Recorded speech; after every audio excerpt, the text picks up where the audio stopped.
I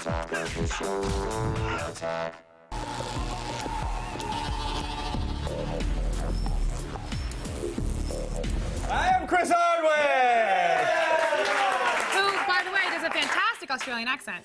Well, it's all right, but I don't like to put my hand inside your knickers. I love it! It's so much harder than British, It which really I is. do extremely well. Think British and then think of robbing someone, and then that's how you get the Australian accent.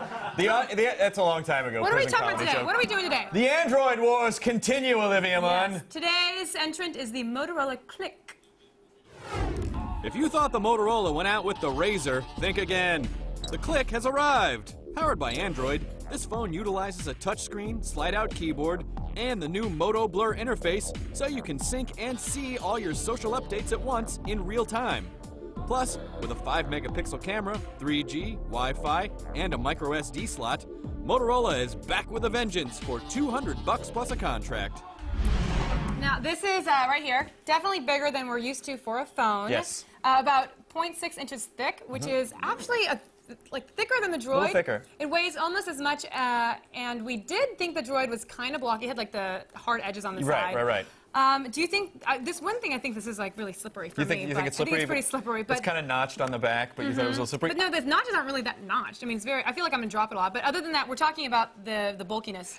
What do you think? I really like this. I really like this phone a lot. I think the Droid design, like you said, was a little edgy. I thought this was smaller than the Droid at first, but then when you look at the specs, it's actually not really. Oh, yeah. It's because it has a rounded edges. Yeah, it's because it has a rounded edges. I think I like the design a little bit more than the Droid. Yeah. It's pretty nice. Well, okay, so this is exciting for some people. The first phone with Moto Blur is this one right here. Do you guys know what that is? It consolidates all of your social networking profiles onto one screen, so you don't have to worry about loading up each app. Yep. So that's really cool, right? So you have like your Twitter and your they consider emails social networking as well. Right. So emails, Twitter, Flickr, Status updates, Facebook, whatever. All that stuff is on one screen. So do you think it works as well? It really does. It's really cool. Each one auto updates so you can see everything at a glance. There's only room for one update per widget, so like one new tweet or a Facebook status, but it's still pretty cool to have them all in one place. Because I always have to search, go around, look for them. You have to search this, they'd all pop up right in your phone, Olivia Munn. As for the touchscreen, it worked just like we'd expect from an Android phone, though the constant updating may provide a little bit of lag. The keyboard is great. Big raised keys make it easier to type. I think it was actually easier to type on than the Droid, to be honest.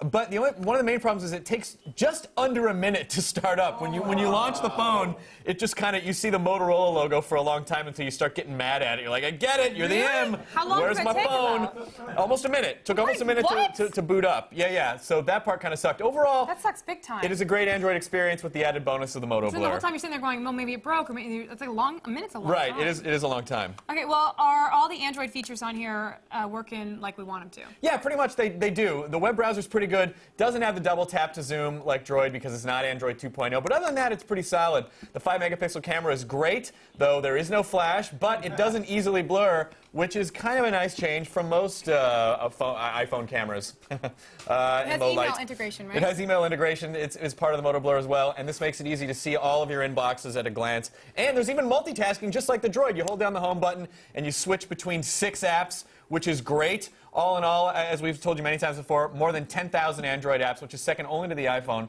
And you got a micro SD up to 32 gigs, so wow, it's a pretty sweet phone.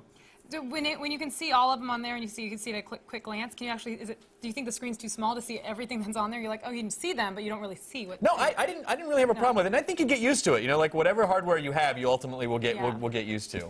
So it's $200 with a contract on T-Mobile, which is kind of pricey when you make us sign a freaking contract. So do you think it's worth it? I do. If you're it should be $20 and some gum. Well, if you're already on T-Mobile, I kind of felt like this should be more of like a $100, $125 phone because it feels like it's designed for young people because of all the social networking on it. And as such, if that's a demographic, maybe go a little bit cheaper. I mean, the iPhone 3G is only $100, so why is this $200? I think this is really the base of where phones should be at nowadays. This is the minimum. So she should do a contract and get that for free.